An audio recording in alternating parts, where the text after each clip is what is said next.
Olá, vamos para mais um episódio aqui do nosso podcast Gestão em Ação. Hoje vamos falar de um tema muito importante, um tema do cuidado, um tema de saúde, que hoje na nossa sociedade ele deve ser tratado com muito cuidado e muito respeito, que é o tema do suicídio, o tema de saúde mental e, obviamente, alinhado ao Setembro Amarelo. Nós estamos no mês de setembro e esse episódio foi feito de forma especial para falar sobre o tema, de como que a gente pode ajudar as pessoas, de como a gente pode acolher, né, as pessoas que estão próximas a gente, né, o nosso convívio social e profissional no cuidado. Vou receber aqui no podcast um profissional, um médico psiquiatra, chamado Carlos Kais, um profissional muito reconhecido aqui na cidade, com muito conteúdo, muito repertório, e ele vai ajudar a gente a tratar desse assunto, né, com muita profundidade. Carlos, seja bem-vindo. Obrigado, Ivo. Obrigado pela oportunidade de falar desse assunto. Né? Como você bem colocou, é um assunto delicado, mas a gente pode tratá-lo de maneira serena e com objetividade e trazer algumas informações que podem ser úteis tanto para quem está em sofrimento como para quem está à volta de alguém em sofrimento. Muito bom. Carlos, fale um pouco da sua formação, Eu sou médico e psiquiatra formado pela Unicamp, fiz meu mestrado e doutorado na Unicamp, na temática de prevenção de suicídio, então comecei a me envolver em prevenção de suicídio em 2001. Num programa da Organização Mundial da Saúde, que se deu em 4 continentes e 10 países. E ele me chamou muito a atenção, porque era um programa de intervenção muito barato, feito para países em desenvolvimento, que é onde ocorrem mais de 2/3 dos suicídios. E ele reduziu o suicídio em 4 vezes, com um programa de baixo custo, feito desde o Vietnã, Estônia, China. E aquilo me seduziu, porque todo médico gosta de coisas que são mais contundentes, onde ele se sente mais potente, tem toda essa coisa, né, que do resultado, que mexe com o bom narcisismo nosso. Né? E aquilo me chamou muita atenção. Eu falei, poxa, isso é de baixo custo, isso pode ser aplicado em qualquer lugar. Esse artigo está publicado, uma série de artigos, chama-se Suprimisa, o projeto da época da OMS. Era um brasileiro que coordenava a saúde mental, que é uma espécie de embaixador da prevenção do suicídio, chama-se Bertolotti. Legal. E aquilo me seduziu muito. E aí eu engatei o mestrado nesse tema, dentro desse projeto, e depois um doutorado. E aí meu vínculo com a universidade se estendeu. Né? Por uma época eu fui professor de carreira, depois eu sempre tive consultório, escolhi ser professor colaborador, e até dezembro de 2021, eu bati a bola entre duas principais atividades, que é um consultório geral de adultos e um pé na academia. A partir de dezembro de 2021, eu quis fazer uma coisa que sempre foi um desejo, que foi empreender, abrir uma clínica que lida com pacientes em risco de suicídio, ali na Granja Viana, em São Paulo, chama-se Libré. No Complexo do São Camilo ali, né? É isso, ela é anexa ao Hospital Geral. Hospital Geral. E aí, infelizmente, não dava para fazer as 3 coisas ao mesmo tempo. E aí, temporariamente, eu não estou mais na Unicamp, mas pretendo no futuro, quando todo se estabilizar, a clínica tiver em voo de cruzeiro e aí eu voltar à universidade, onde eu fiz muitos amigos e tenho um relacionamento, uma coisa muito prazerosa sempre foi para mim. Muito bom, Carlos. Carlos, assim, nessa estrutura, como é que você vê, né? A gente está falando o nosso canal, o canal que trabalha gestão e sustentabilidade, né?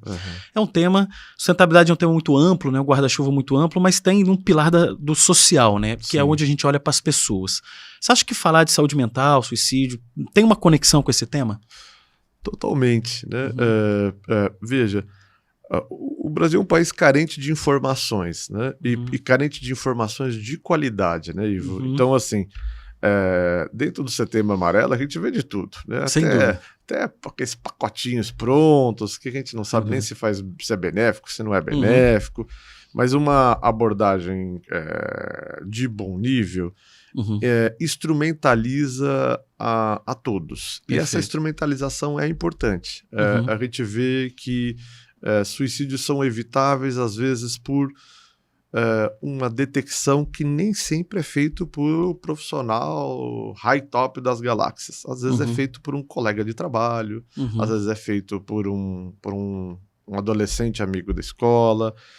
Então, não é passar a responsabilidade de saúde mental para quem não é profissional da saúde mental, mas é tirar um pouco o medo das pessoas desse tema, né? Porque na grande maioria das pessoas que estão no que a gente chama de crise suicida, esse desfecho é evitável. Perfeito. Né? Sempre, não. Nem sempre é evitável. Sim. Mas essa consciência, né? E se você está passando por um sofrimento importante, né? E uma coisa que é muito delicada é que a pessoa que está passando por um sofrimento importante, né? Que está, por exemplo, com sintomas depressivos, e não necessariamente uma depressão, mas sintomas depressivos podem ser associados ao uso de álcool, podem ser associados a uma situação de crise, né? Sim. O sujeito perdeu o emprego, tá mal com a família, mal com a esposa, tudo ruindo. Sim. Ele acredita que a gente fala de uma contaminação do presente, né? Então ele está com óculos escuro vendo o presente, mas ele vê também o passado e o futuro com óculos escuros. E aí é uma coisa meio inerente a essa situação que o indivíduo não tem esperança. E muitas vezes isso é falso, equivocado. E é agir nessa pessoa que está com uma distorção da realidade. Não é que ele está delirante, não é isso. Mas que ele está vendo a realidade com óculos escuro, que é uma espécie de situação de bem-estar social. Né? Uma proteção que o tecido social tem que ter. Claro. Né? Porque isso pode acontecer com qualquer um de nós. Perfeito. Né? Então, quando a gente monta arcabouços onde esse tipo de situação tem um desfecho bem feito, suicídio cai. Né? Aliás, essa é uma boa notícia para dar para todo mundo. Suicídio vem caindo no mundo de maneira muito sistemática, muito consistente, muito robusta. A gente pode dizer que isso é um fenômeno de saúde pública, a redução que nas últimas 2 décadas houve nos números de suicídio no mundo. Então, por quê? Foi se juntando literatura científica do que era interessante e efetivo, prático, de baixo custo, e foi se pondo em prática. E a resposta a isso foi uma redução de suicídio no mundo. Então está muito mapeado o que funciona ou não. E, infelizmente, tudo não é maravilhoso. O Brasil não está nesse hall que fez o suicídio do mundo cair. Né? Nós estamos na contramão disso. Né? Nós estamos há 3 décadas subindo o índice de suicídio, principalmente em jovens e adultos jovens, e isso é evitável. Então a gente pode se colocar dentro desse hall de boas notícias, né? e ver esse fenômeno cada vez mais raro. Perfeito. Né?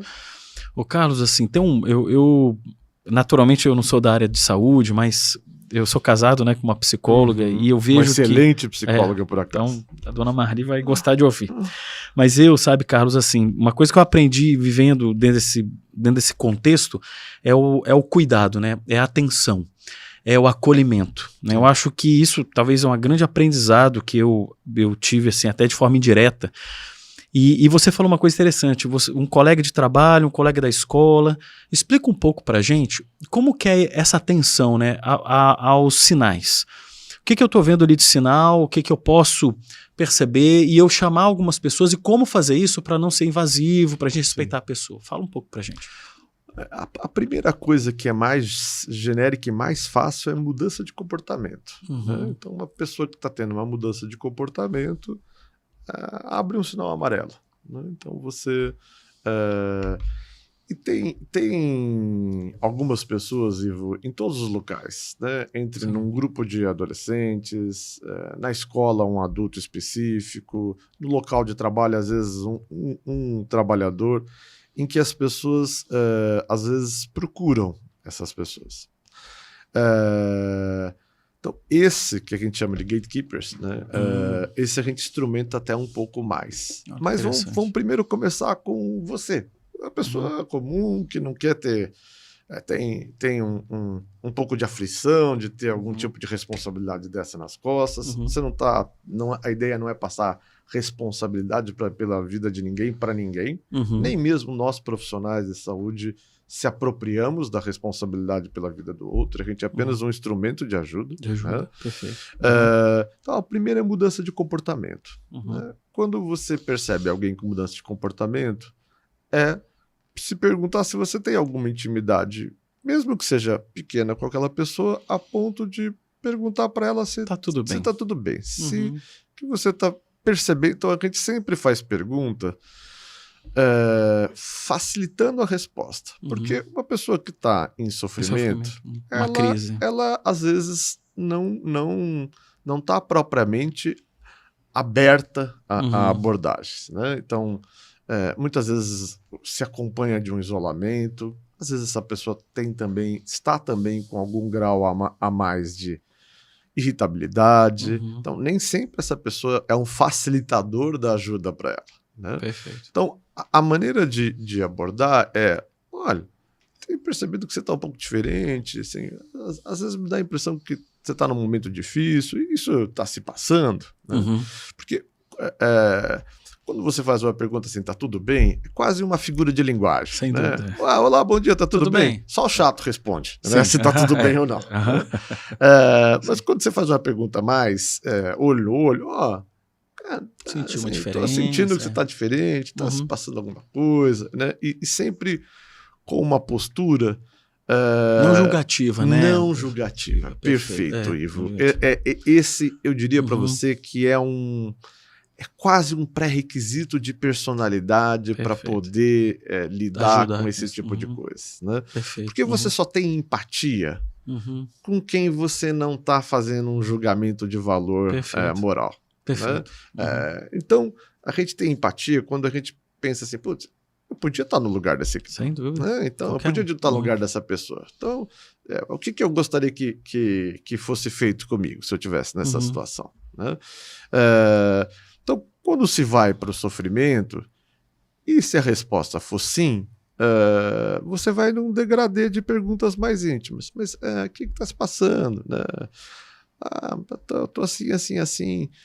E quando aparece um sofrimento de um nível que lhe parece, né? Porque não há nenhum problema não precisa ser uma assertiva profissional, técnica, que não pode haver erros. Não, é uma ajuda. É uma ajuda. Quando aparece um nível de sofrimento importante, você pode, sim, perguntar, tá passando algum pensamento de morte? Isso tem passado por você, né? Desejo de não estar mais aqui, etc, etc. E, a despeito da resposta ser sim ou não, a partir do momento que você detecta um nível de sofrimento, você dá um encaminhamento para aquilo. Né? O que a gente chama de dar um encaminhamento? É dizer, vá a um psiquiatra XYZ, ou conheça um profissional de saúde mental, uma psicóloga, seria bacana você bater um papo. Garantir ou tentar chegar o mais próximo possível de garantir que vá se passar por uma mão mais instrumentada. Né? Perfeito. Então, essa é uma responsabilidade que o indivíduo adquire quando se depara com isso? Não pode ser. Porque quando a gente põe um peso muito grande nas costas, a gente automaticamente faz com que as pessoas evitem fazer esse tipo de pergunta. Sem dúvida. Né? Uma vez teve 2 eventos em sequência na HC e nós fomos chamados para fazer um trabalho com toda a enfermagem da HC. O que a gente mais ouvia era uma angústia assim, mas e se eu perguntar e a resposta for positiva, o que eu faço com isso? Perfeito. Né? Assim, eu estou no momento de crise, eu quero... a pessoa vai... Como tratar? E o que eu faço? Então, assim, no sentido de se sentir responsável. Não. Se você der uma chance maior dessa pessoa chegar a um profissional, você já fez sua parte. Entende? Então, não te torna responsável pela vida do outro. E aí, isso pode ser feito com o limite de cada um, o limite de envolvimento de cada um, mas já é um ganho. É uma ponte, né? Só você possibilitar essa ponte já é muito importante, né, Carlos? Isso. E cabe ao Estado, né? Ao Estado, à saúde suplementar, aos médicos no nível que não trabalhem com a saúde suplementar, facilitar com que essa chegada seja rápida, né? Porque não adianta a gente ter uma detecção de uma situação de crise e ir lá e essa situação de crise só poder ter uma assistência daqui a 2 meses. Perfeito. Né? Então, o que são coisas que são mapeadas, né? E já são feitas. Olha, detectou-se uma situação de crise com evidências robustas de que é uma situação de risco, essa pessoa tem que chegar a um atendimento com brevidade. Né? Então, isso é uma das coisas que o mundo faz. Né? Então, se olha para essas pessoas, né, com um olhar de, isso aqui merece um cuidado de uma assistência mais rápida. Né? Assim como se alguém chegar para você e falar, tô com dor no peito, irradia para o braço, né? Você não vai falar, é melhor um dia você procurar um médico. Você está tendo um infarto. Você vai falar, você pode estar tendo um infarto. Vamos para o hospital agora. Né? Então, esse tipo de... E claro, não depende do nível da resposta, não é qualquer resposta que você vai. Mas esse tipo de instrumentação, né? Por exemplo, tem um paralelo que eu faço. Né? Se você engasgar nos Estados Unidos, estiver engasgado de verdade num restaurante, a chance de alguém fazer a manobra de Helms, né? Que dá vai no umbigo, 3 dedinhos ali, sobe e puxa. Então, você é um brasileiro que sabe fazer isso. Isso salva vidas. Você salva né? vidas, sem salva dúvida. vidas. Né? Então, como fazer com o bebê? A pessoa liga no corpo bombeiro, ela vai pegar alguém instrumentado. Aqui no Brasil também. Né? Então, são construtos que a sociedade vai fazendo que aumentam o senso de que nós vivemos numa sociedade de que não é cada um por si. Né? Que tem um tecido social. Sim, tem um cuidado. Que eu me importo, independente se eu sou médico, se eu sou psicólogo, eu me importo com o cara que está lá engasgado no restaurante. Perfeito. Se eu souber fazer a manobra de Helmut, eu vou lá e faço. Né? Então, na prevenção de suicídio, não é uma questão salvacionista, exagerada, né? Vou sair salvando todo mundo. Não, não é isso. Isso a gente nem sabe se é benéfico. Pode, inclusive, virar para uma coisa maléfica. Né? Sim. Mas, olha, o básico, né, de observação, né, de detecção de algumas coisas, eu me interesso. Interessante. Se não é possível, num determinado ambiente, que todo mundo se interesse, a gente procura o que a gente chama de gatekeepers. O que seria isso? O que é o nome técnico disso? São pessoas que, naturalmente, por questões de personalidade, etc., as pessoas procuram em situações onde elas estão passando por dificuldade. Então, às vezes é uma pessoa específica na escola, às vezes é um adolescente que tem mais jeito com outros adolescentes, às vezes no local de trabalho é um colega de trabalho que tem uma postura mais acolhedora, mais empática. Então, a gente não quer penalizar ninguém por virtudes, mas você instrumentar mais um pouquinho com cuidado dessas pessoas é uma estratégia. Legal, cara. O meio corporativo entendeu isso. Legal. Eu queria até abordar isso com você, né? Isso é importante no meio corporativo, nas indústrias, nas empresas, né? Super. As empresas perceberam, né, de uns anos para cá, as capas das revistas, né, tudo virou que nem o Running era na década de 80, né? Não tinha uma revista corporativa que não falava sobre isso. E depois se incorporou certas práticas, né? Olha, eu vejo muito executivo fazer exames porque a empresa fala pro cara, vai fazer o teste de esteira. É obrigatório o check-up dele. Não tem conversa. Exatamente. A medicina não trabalha com check-ups, né? Porque assim, ela é feita para você ter uma queixa clínica e ir fazer um exame. O exame, o falso positivo, o falso negativo, o cálculo do que a gente chama de sensibilidade, especificidade, ele é feito para quando você tem uma queixa clínica. Quando você vai por uma data, por uma etc., você já distorce um pouco ali as coisas. Mas é melhor do que nada. Sim. É melhor do que o cara que nunca passou a vida inteira, etc, etc. Então, assim como isso foi algo que, de um lado, a empresa, enquanto corporação, enquanto objetivos econômicos, falou, pô, se eu tratar meu funcionário direitinho, eu deixo de ter adoecimento, eu deixo de ter abstentismo, eu deixo de ter perda de rendimento, etc, etc. E eu melhoro a qualidade de vida, melhoro o ambiente. Isso é bom para todo mundo. Claro. Né? Um ambiente saudável, as pessoas produzem mais, são mais criativas. Perfeito. Né? Isso também entrou na questão da saúde mental. Olha, isso é uma realidade. 28% dos brasileiros agora, nesse momento, sofrem de algum transtorno mental. 28%. 28%. Só para vocês terem ideia, né, de que como nós não somos o país do carnaval, né? Rolê lá, só país do felicidade, carnaval, né? O Brasil é o recordista mundial de transtornos de ansiedade.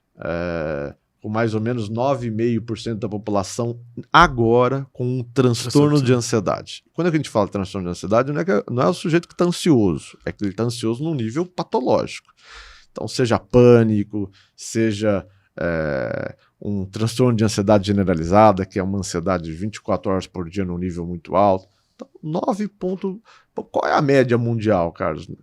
4,8. Nós estamos o dobro da média mundial. Que coisa. O segundo lugar é 6%. Então, assim... altíssimo. Não é assim, que assim, nós somos o Ayrton Senna da ansiedade, na chuva. E isso, cara, tem alguma coisa a ver com a questão das redes sociais, da comparação, alguma coisa que isso venha? Você acredita que isso... Porque eu acho que a rede social no Brasil, a maneira como as coisas são colocadas, a força que vem hoje de modelos, de padrões que são colocados, gera o cara. Poxa, eu com 30 anos eu tenho que ter um carro, eu tenho que ter uma casa, eu tenho que ter sucesso profissional, eu tenho que ser gerente do céu. Você acha que isso contribui no seu ponto de vista? Olha, o instrumento das redes sociais, ele é um instrumento que tem aspectos espetaculares, né? E aspectos que são indesejados. E sim, as pessoas acreditam no Facebook e do Instagram das pessoas. Elas acreditam. Né? E sempre que eu vejo uma pessoa postar muitas coisas boas no Instagram, eu falo, ixi, tá alguma coisa de... Essa pessoa não tá muito bem. Né? Três postagens por dia, do jardim maravilhoso. Né? Quando você precisa demonstrar muito felicidade para o outro, né? E o olhar do outro é fundamental para você se sentir bem, talvez você não esteja conseguindo se sentir bem por si próprio.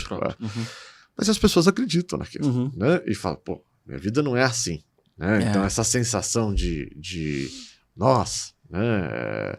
Faz parte. Então esse aspecto, né, de aumentar a competitividade, não só do ponto de vista econômico e dos esperados desempenhos sociais, né? Mas também diz assim, nossa, olha lá, né? Tem tempo pra andar de bicicleta, caramba, eu aqui... Na praia, o cara vai na praia 3 vezes por ano, isso, puxa vida. Cara, que vida maravilhosa. Eu aqui acordo 5 horas da manhã pra chegar às 7h30 no meu trabalho, destruído, e 6 horas tô voltando pra chegar 8 horas em casa e dormir. Cadê essa vida maravilhosa? Né?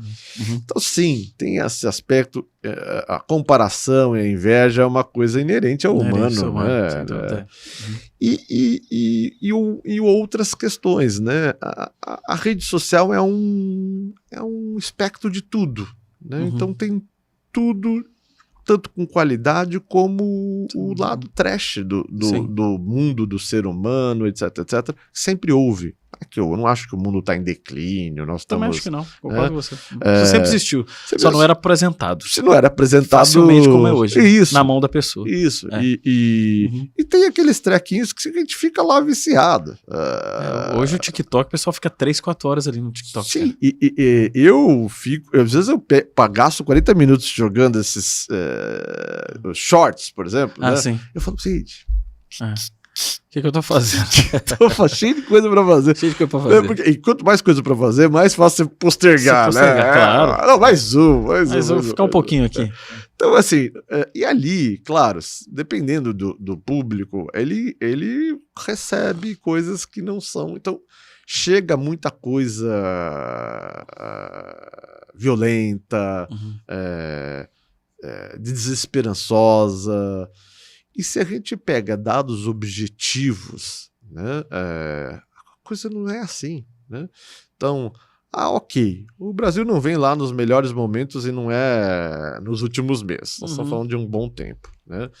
Mas o mundo está diminuindo fome, o mundo está diminuindo violência, né? Falar, como assim, você tá maluco? Olha aí a situação da Ucrânia, etc.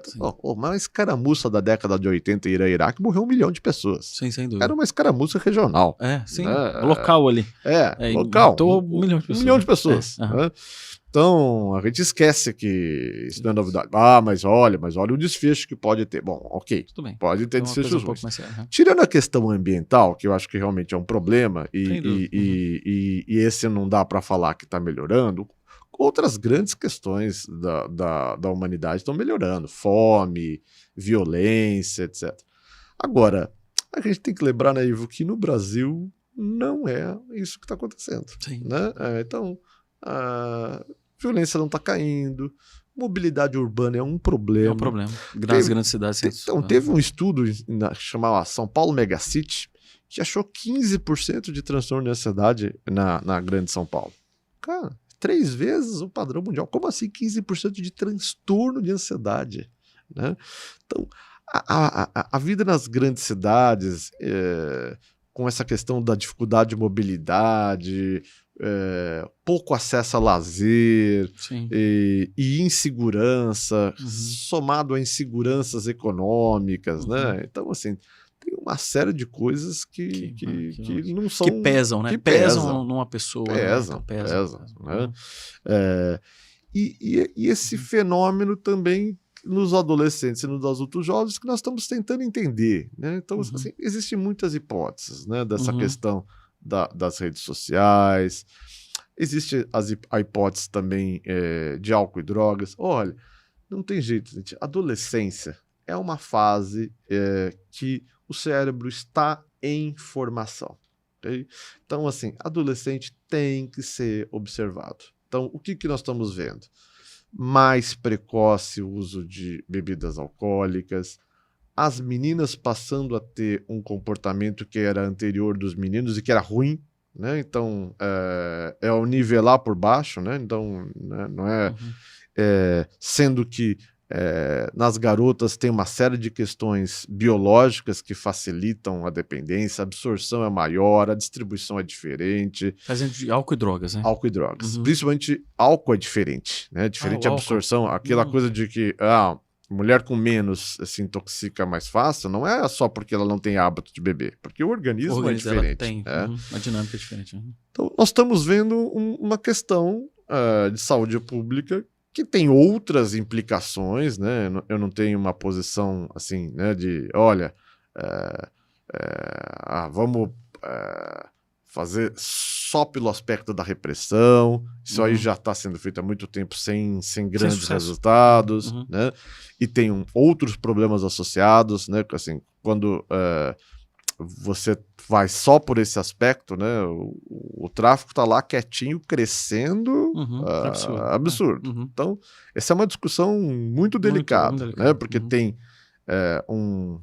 uma perda do ponto de vista da saúde quando você libera. Para mim, essa perda é inegável, mas você também pode dar porradas em ganhos financeiros dos agentes que são propagadores como o tráfico de drogas. Então, essa é uma discussão delicada, não daria um outro podcast. Pode falar disso. Mas assim, olha, a gente tem que ter uma atenção devida ao momento que está. Então, uma dos aventos também é a entrada de substâncias psicoativas, principalmente álcool mesmo, né? O álcool é um enorme facilitador. Né? Para uma pessoa que está angustiada, alcoolizada, Mas às vezes tem a fase de euforia, mas depois vem a fase depressogênica. Quando você pega alguém que não tá bem e põe na fase depressogênica, ela tá impulsiva, super deprimida. Então, depressão e álcool, sintomas depressivos e álcool é uma mistura bombástica, né? A gente vê os adolescentes nisso. Porque o adolescente em crise tem acesso facilmente. A gente tem... meus filhos têm uma idade... Eles são jovens, 14 e 18 anos. Mas eu vejo a dinâmica, né, das festas. Né? Tem algumas festas que levam escondido. E aí você vê, né? Da gente conversar com...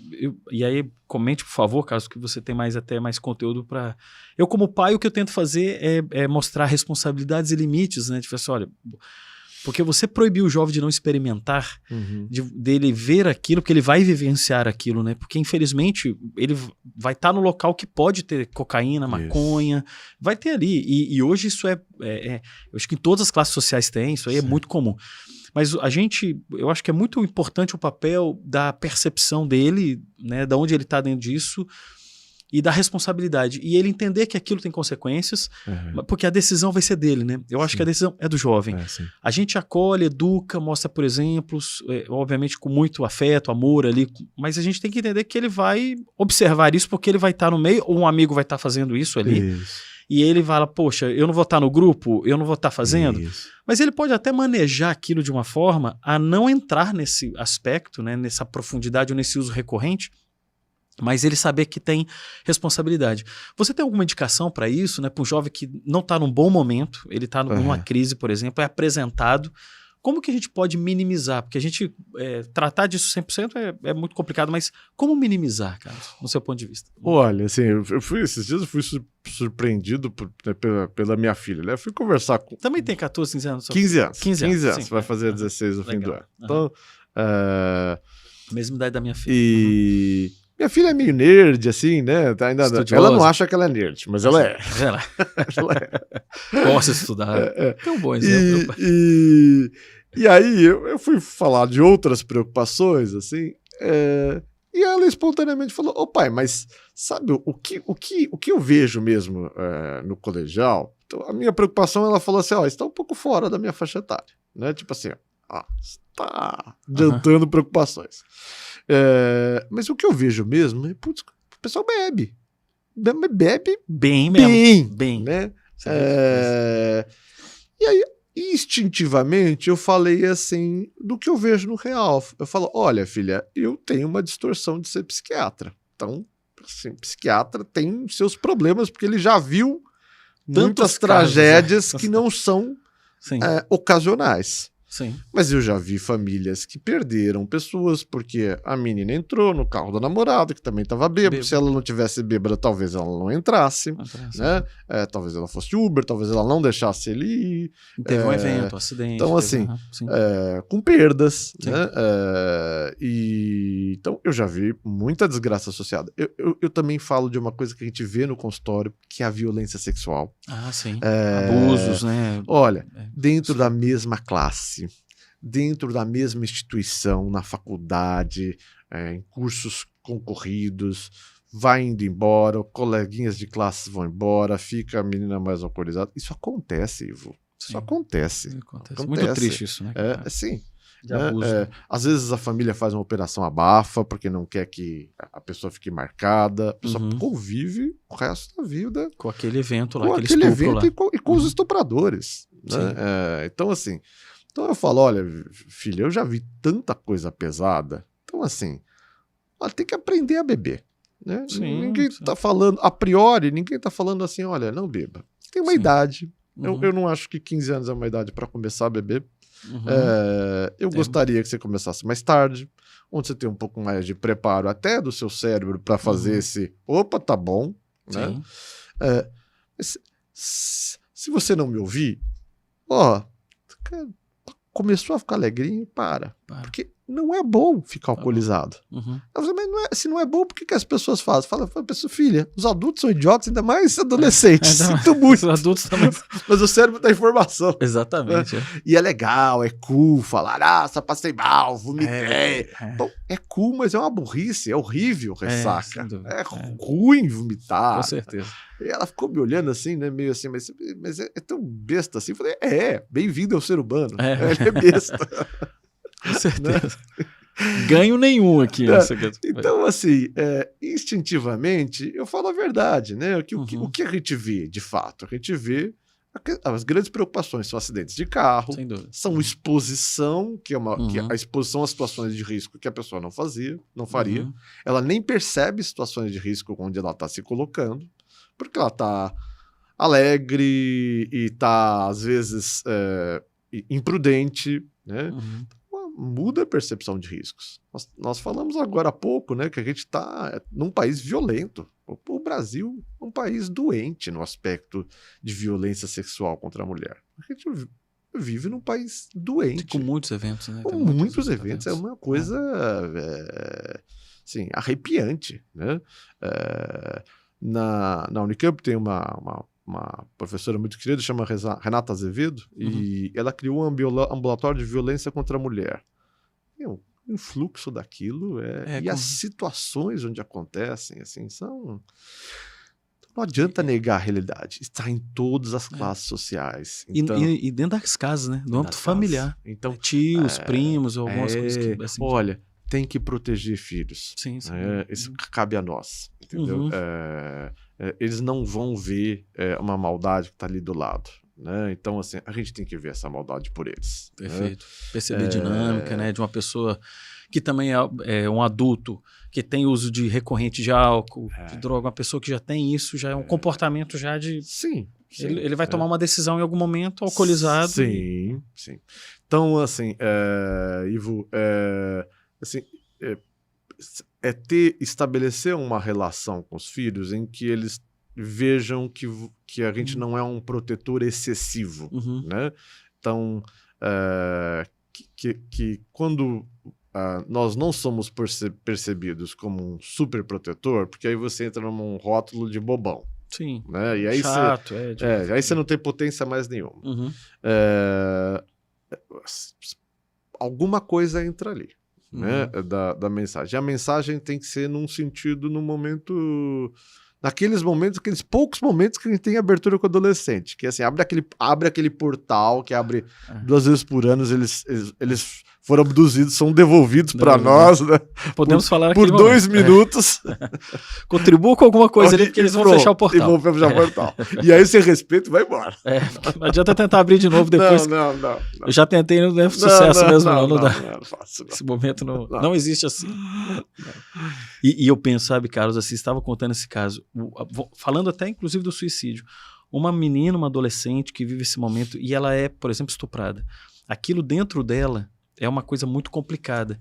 E ela vivendo outras coisas depois, isso pode ser um gatilho para situações de futuro? Se você perguntar para mim qual é a chave a ser para transtorno mental no futuro, é entrada de vida sexual adulta fora de hora e com violência, então, nossa senhora. Isso realmente desestrutura, né? Desestrutura. Um dos quadros que a gente tem mais sofridos e mais delicados de tratar, que é o transtorno de personalidade de borderline, uma parte deles tem como fator etiogênico abuso, etc. Então, essa é uma cicatriz assim, muito severa, muito né? difícil.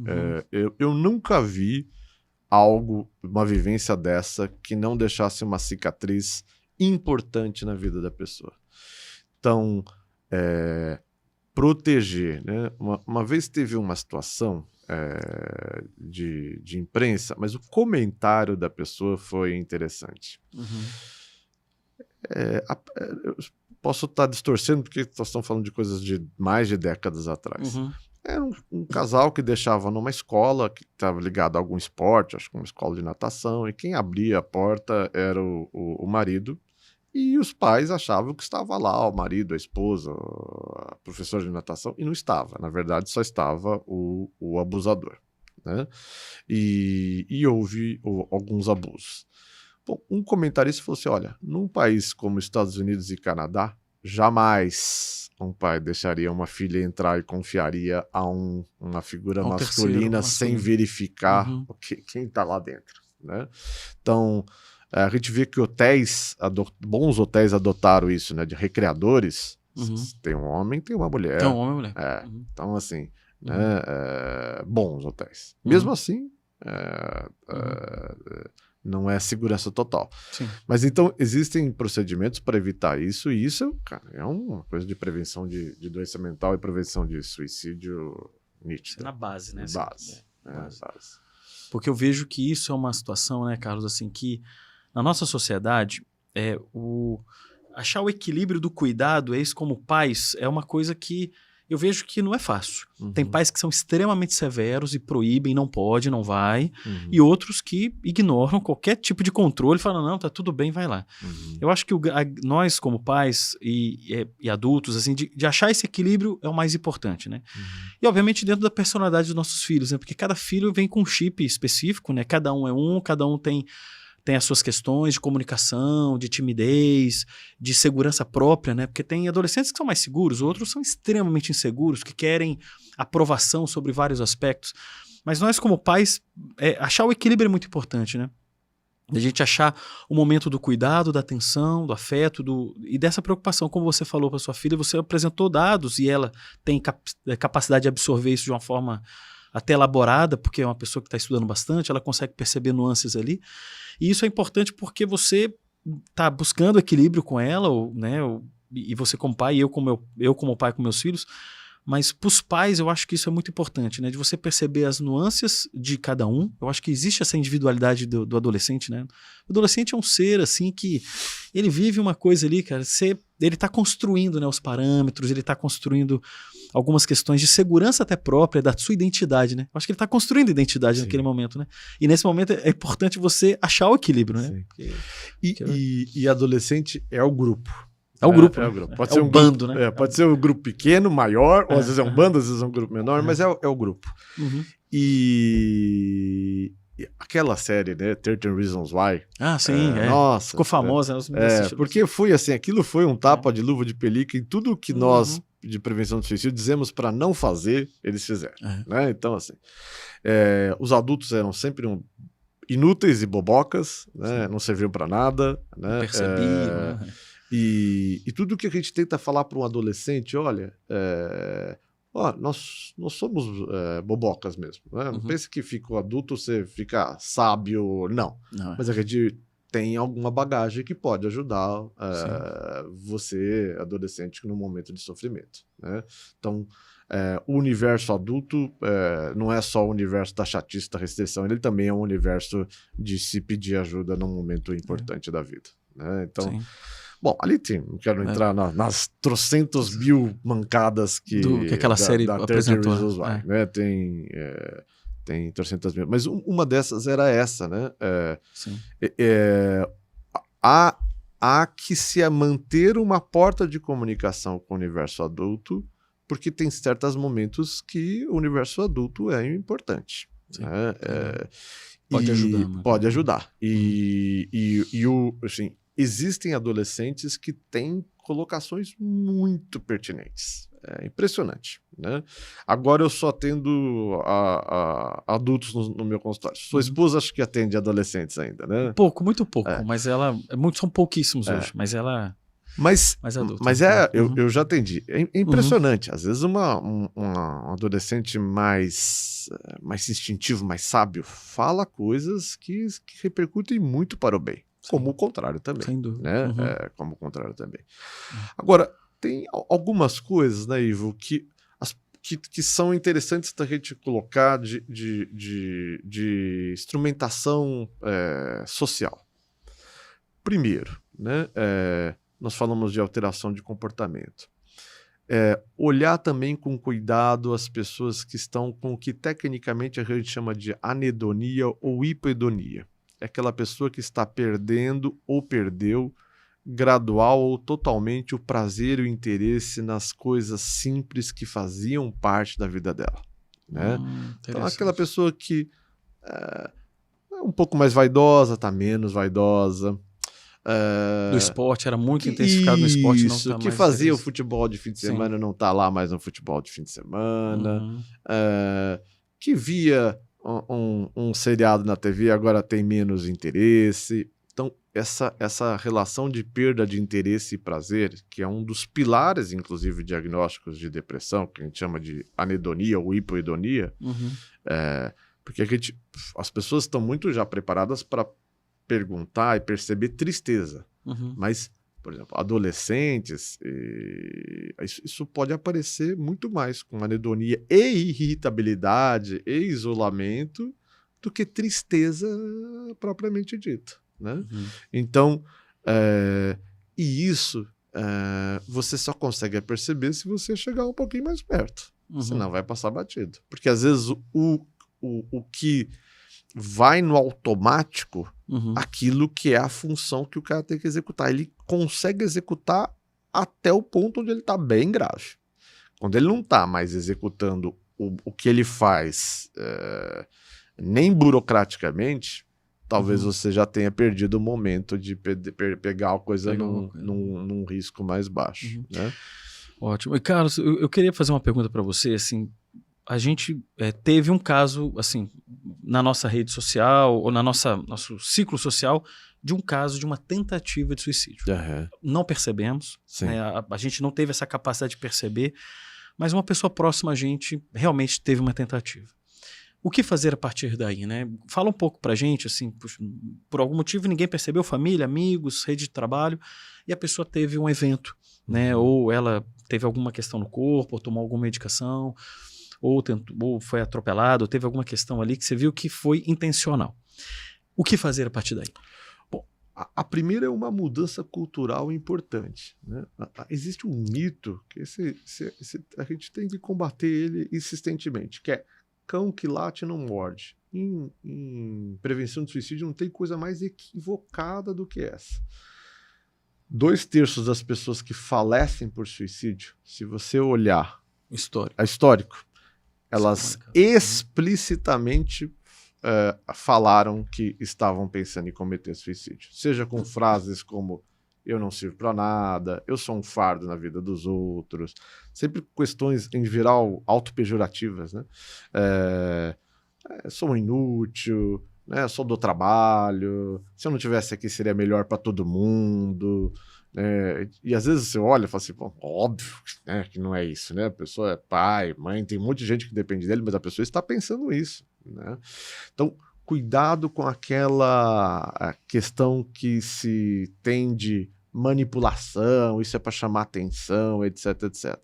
Claro que existe dentro desse espectro que a gente chama de comportamento suicida, às vezes um pedido de socorro estabanado, mal colocado, às vezes existe também uma tentativa de mudar as relações, o ambiente através de coisas ligadas a isso, mas na dúvida pro réu. Okay? Então a gente fala que o comportamento suicida ele tem em geral três coisas: um desejo de morte, um pedido de socorro e uma tentativa de mudar o ambiente ou as relações. Você nunca sabe quanto que é qual no bolo. Pense que ali pode ter um desejo de morte. Então, em toda estratégia de prevenção, Ivo, pessoas com histórico de tentativa de suicídio, e quanto mais recente, mais é o foco, são focos. Né? Entendi. O grupo das pessoas que tentou o suicídio, o grupo das pessoas que se falecem por suicídio, eles são diferentes em várias características epidemiológicas, mas eles estão imbricados. Tem uma interseção. Tem uma interseção. E 2 fatores de risco fundamentais, porque se eu quero fazer uma estratégia, eu tenho que focar onde ela é provavelmente mais eficaz.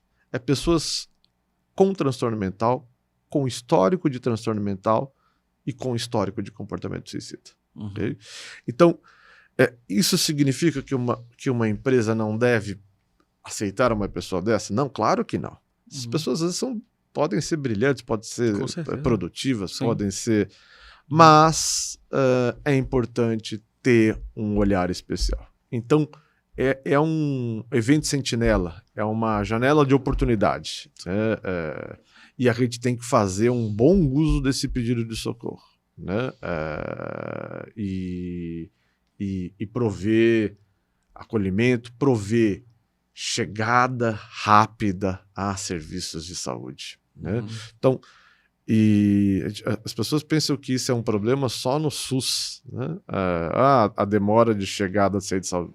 Na saúde suplementar, experimenta aí, escolhe aí um convênio, pega a psiquiatra e tenta marcar uma consulta no convênio que você tiver. É muito difícil, quase que impossível. Vai cá para... Daqui 6 meses. 6 meses. 6 meses. É isso mesmo. Isso. Ou já se resolveu, né? A pessoa já está bem, ou a coisa está muito agravada. Então tem toda uma coisa de assim, olha, situações de crise, situações de agravo de saúde, tem que ter uma chegada rápida à ajuda. Né? Veja, e quando eu estou falando isso, eu sou um psiquiatra, né? A gente está falando muito de questões de saúde, né? E pode dar uma falsa impressão, isso é um equívoco importante, de que suicídio é só uma questão de saúde. Não, suicídio é um fenômeno complexo, que envolve ambiente, que envolve questões culturais, que envolve como se desenvolveu o psiquismo da pessoa, que envolve doenças clínicas, envolve doenças de dor, envolve alterações de imagem corporal, envolve sensação de pertencimento a grupos. Então, olha, suicídio é muito mais amplo do que uma questão de saúde, né? Aqui, por eu ser um profissional de saúde, evidentemente a conversa tangencia mais isso, né? Mas ficar com a impressão de que alguma coisa dá conta desse fenômeno, isso aqui é da psicologia e da psiquiatria. Não, não é. Okay? É da sociedade como um todo, com todos os arsenais possíveis e desejados, né? E resolve, Ivo, suicídio está caindo no mundo, entendeu? E isso que a gente tem que entender, isso é um fenômeno em diminuição no mundo. E não é uma diminuição discreta, não. Nós estamos falando em 20% a mais em 2 décadas. Esse número absoluto é muita coisa. Né? Em qualquer coisa de saúde pública, isso é fantástico. Né? É um número significativo. Você reduzir câncer de mama 20% em 2 décadas, você fala, as pessoas soltam fogos. Então, nós não estamos falando de um mundo em decadência, não. Né? Mas nas Américas não é isso que está acontecendo. Bom, tem uma série de questões aí localizadas, mas todos ainda estamos no mesmo planeta, né? E o reinante é uma boa notícia. E essa boa notícia pode vir para o Brasil também, né? Pode vir também no Brasil também. Mas está tendo aumento. Em 2014 teve uma inflexão para cima, inclusive. Poxa, nós vivemos a partir de 2014 a nossa segunda maior crise econômica da história, com desemprego importante, etc. Pô, claro que vai refletir na vida das pessoas. Claro. Né? Evidente. Muito bom. Carlos, a conversa maravilhosa, a gente pode seguir aqui. Eu queria pedir para que você, né, de uma forma, vamos seguir aqui para o encerramento, falasse um pouco, de uma maneira geral, para a nossa audiência, para as pessoas que nos acompanham, tanto para as empresas como para as pessoas físicas, né? As palavras finais sobre assim, o que fazer daqui para frente, como que a gente pode ser contributivo, que tipo de informação que a gente possa buscar para a nossa audiência, ajudar as pessoas que estão ao nosso lado, né? Que a gente observe esses aspectos, que encaminhe para os médicos, né, ou para algum profissional, né, os gatekeepers que você colocou ali, que as pessoas que podem captar isso e possam ajudar, que acredito pode ser um tio, um primo, um amigo, tem tantas pessoas importantes que a gente se sente seguro ao falar, porque e normalmente essa pessoa também não é julgativa, uma pessoa que acolhe, né? Então fala um pouco para a gente assim, como, de uma maneira geral, como cuidar, né, das pessoas que estão ao nosso lado com esse sentimento, né? essa característica? Primeiro, não se sentir responsável pela vida do outro, né? Porque isso trava. Né?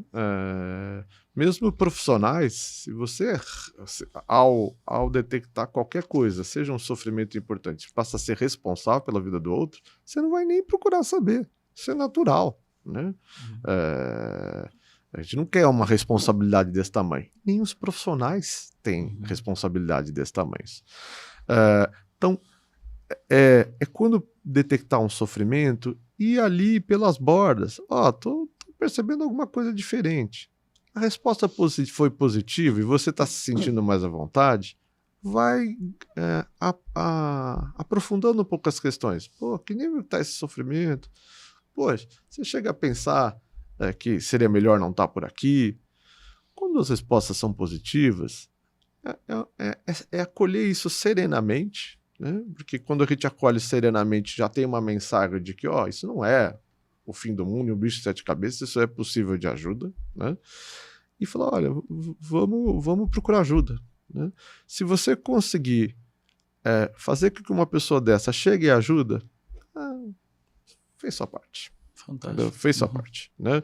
Então, isso vale para as escolas, vale para as empresas, vale para as relações, os grupos de amizade, vale para os adolescentes entre eles, né? Assim, já que estamos falando que nós temos uma certa dificuldade de penetrar nesse mundo, né? E temos que diminuir essas pontes, porque os adolescentes precisam do mundo adulto. Sem né? dúvida. Mas também ter uma certa instrumentação dentro do mundo dos adolescentes. Né? Muito bom. Carlos, então muito obrigado, né? Obrigado pela você, sua, Ivo. Obrigado você. Papo gostoso. Né? Possibilidade da gente ajudar as pessoas, né? Da gente poder levar informação, porque é isso que você falou, né? A gente tem que levar informação, né, Carlos? Assim, informação é importante, porque ajuda a pessoa a tomar uma decisão melhor. Né? Então, e informação nesse clima, né? Porque às vezes, Ivo, aquela coisa salvacionista, meio histriônica, né? Nossa, às vezes isso mais causa calor do que luz. Do que luz, né? exatamente. Então, quando a gente tem uma conversa serena, tranquila, isso é um prazer para uma pessoa assim. Muito bom. Então, obrigado, né? Uma boa jornada para você. Obrigado você. Na sua caminhada.